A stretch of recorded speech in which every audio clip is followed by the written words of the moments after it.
Bro dissed animations for not selling what they learned throughout the year that puts his low-quality girl escape that took 30 minutes to make at the top of the list. Bro really pulled a Skills USA ranking himself first. You kind of just sat there insulting the years of effort someone's put into their first episode. Also insulting the voice actors who took a lot of time out to record these. I get that this entire video is just for jokes, but some people don't really take it that way.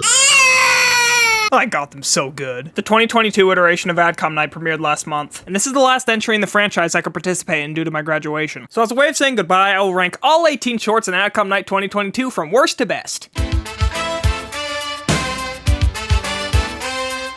School's out. Really, man? You couldn't find anything else in the school to hang up from than a frickin' pull-up bar? No, I mean, he's hanging. Spooky. The story is a bunch of rebel teenagers break into a school at 3 a.m., but there seems to be a presence inside that's killing them. That's it. It's portrayed like it's a trailer, and judging by this quote, it seems to be making fun of them, but besides this, there's no jokes in it at all, so I'm not getting those vibes. I mean, maybe there are some jokes here, but the audio quality is so abysmal I can't understand a damn thing they're saying. What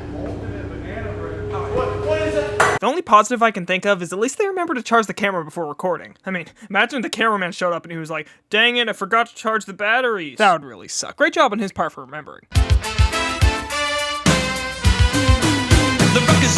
This short doesn't have a name, but it's a lot like School's Out, just with a genre change. It also has that trailer aesthetic to it, but just like School's Out, there's no parodying. I mean, are these kids actually planning on turning these into movies? The shots and audio aren't quite as awful as School's Out, so I put it above. Stabbing in the dark is an odd one. According to the credits, this is a police commissioner. I guess it must be Casual Friday or something. She calls for backup, and I guess there's supposed to be 2 people here, since there are 2 people talking, but the second officer is never shown. They were trying to escape? You're sure? Oh, this guy has a very feminine voice. Been more sure of anything in my life. Were they killed in cold blood? What the hell? His voice changed. We don't know yet. Did one of the actors refuse to show up? The audio quality for voice is considerably different to the camera's quality, so I'm confident this is the case. What was that? Burke? Burke! Wait, the commissioner was the murderer? I've known her for so long, this can't be! Or at least, that's what I think they're trying to say. The story's very poorly communicated. I mean, are they trying to say, "Burke, help me," or "Burke, what are you doing?" It also ends really weirdly, too.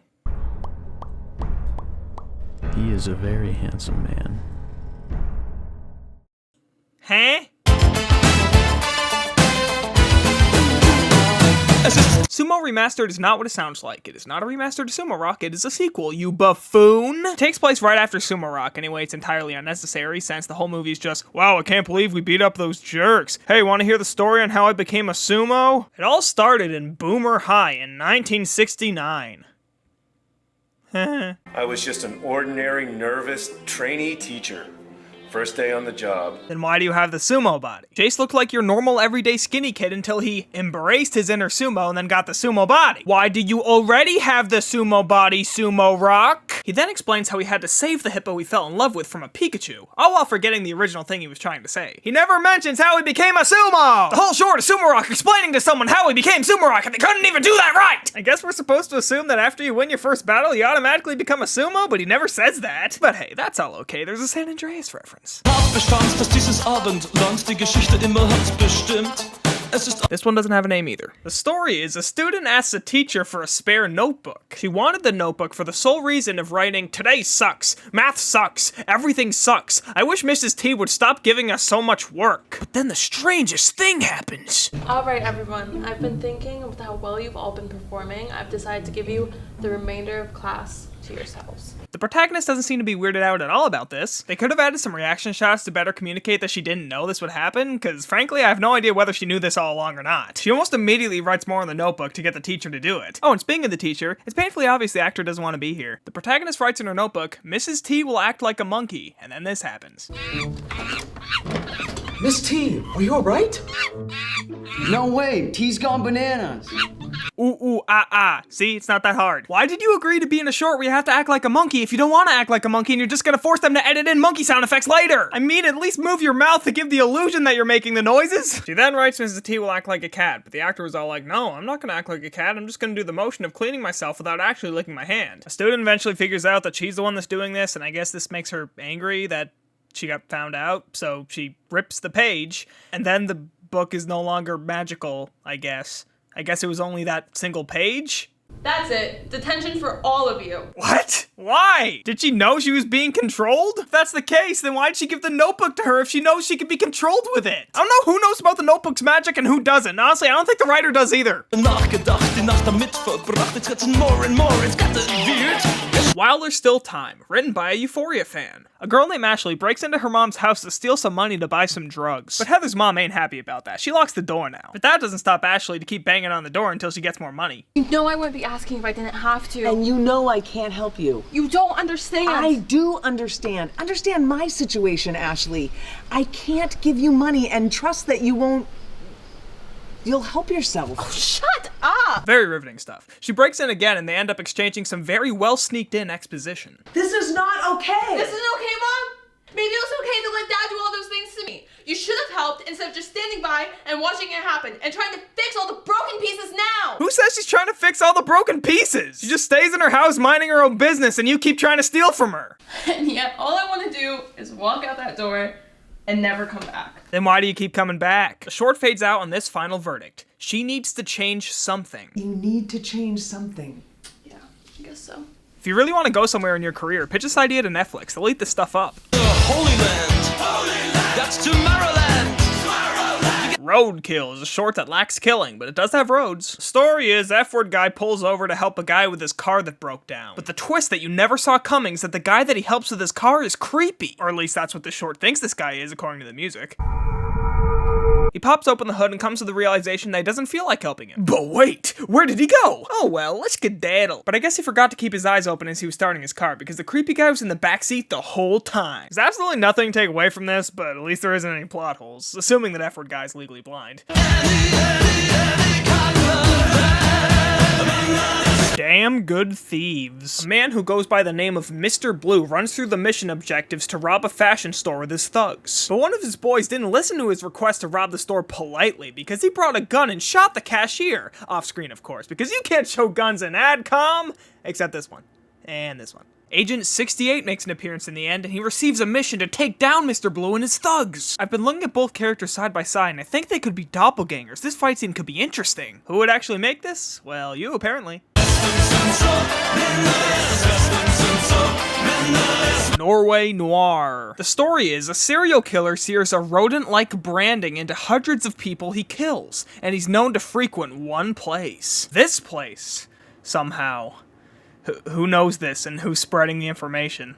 Oh well. The police sends their greatest detective to question the guy who owns the house. He says, I don't know, man. And the detective's all like, oh, okay. And then he leaves. Sometime later, the detective figures out that the guy who owns the house was the killer the whole time. Off camera, of course, because that would take some writing effort. But it's okay. He said sometime later, so it doesn't matter what happened in between the scenes. You can't kill me, detective. I run half the city. Shut up. The end.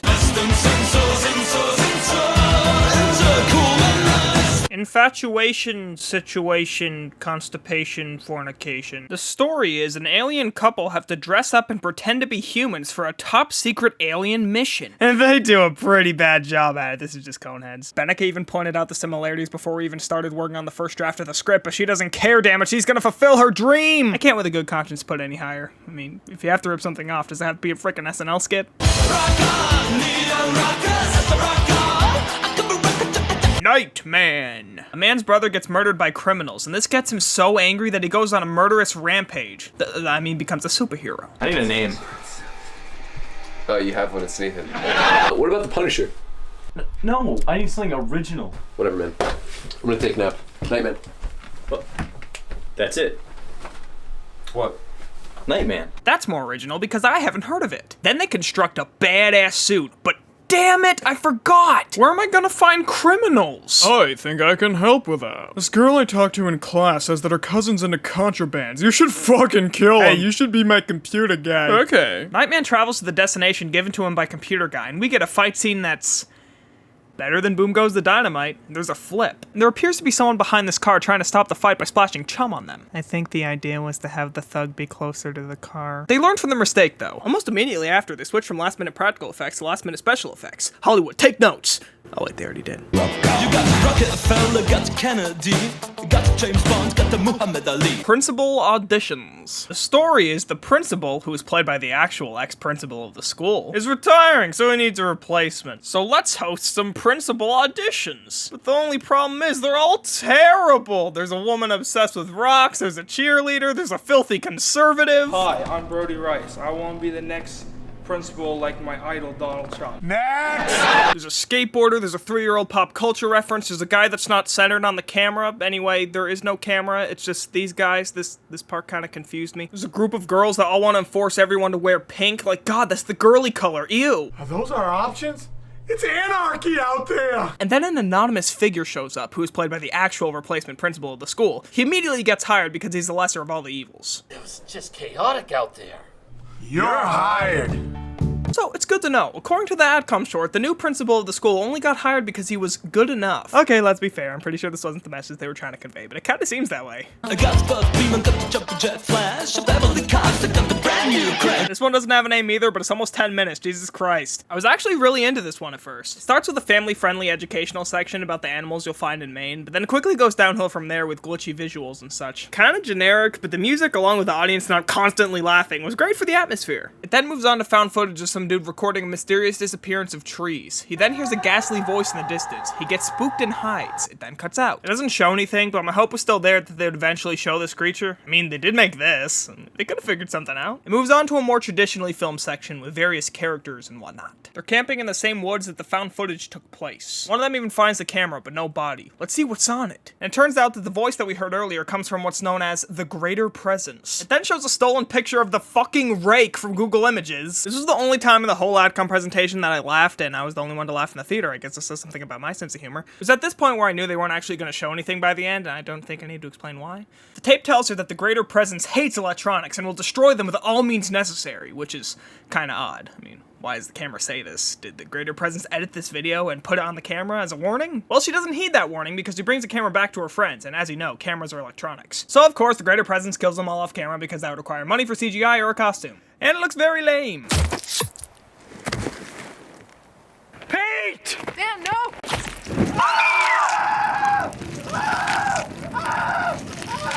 And that's it. It's more promising than any of the other shorts this far, but definitely did not need to be 10 minutes.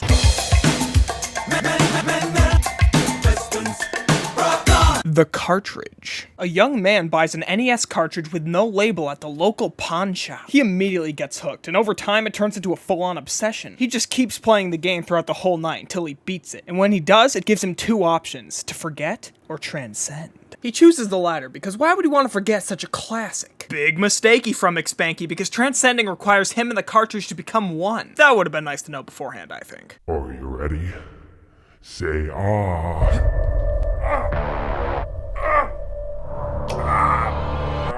He hasn't been to school in several days and won't answer any of his calls. His friend's starting to worry about him. So he goes to his house, and quick warning for anyone who's sensitive to truly horrifying imagery.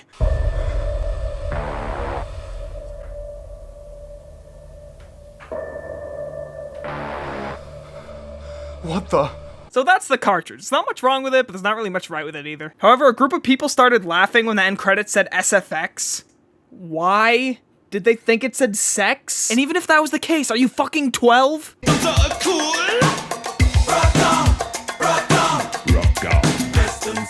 King's plight. The king receives a letter from someone that makes him so angry that he orders his best knight to execute him. It is not known precisely what he said, but who the hell cares at this point? He meets up with a man King Archibald says can help find the heinous criminal. And through some slapstick and Finn McCameos, we get our epic fight scene. But not really, which is kind of odd because I was there where they were filming it and they choreographed the whole fight. The editor just made it look really bad. Knight Warwick wins the fight, but a few seconds later succumbs to his wounds. All things considered, it was, as kids like to say, aight.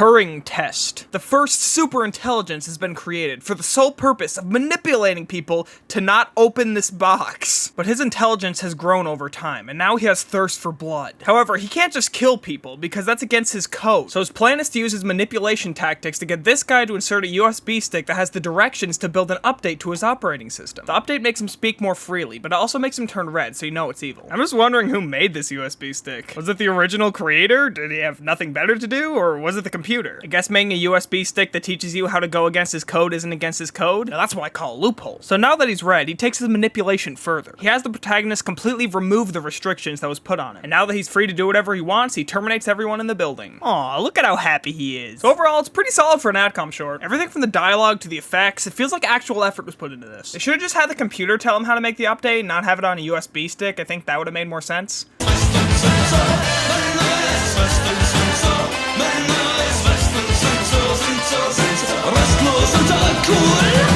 This one doesn't have a name either, but it's a satire of mid-1900s PSAs. It cracks jokes about child labor and how tobacco companies were pushing the healthiness of cigarettes. But I think they should have went further. A good wife-beating joke would fit in there perfectly. But yeah, the short surprised me. I blew air through my nose. Now, Doctor, before we begin, I do have to ask. Are you, or have you ever been a card-carrying member of the Communist Party? No. And do you believe that cigarettes are really, really good for you? Absolutely. Well, there you have it, folks. It was close between this and Turing test, but at least this one doesn't have a plot hole. But it's not as good as... It's still mine! I'm unbeatable! Suck it!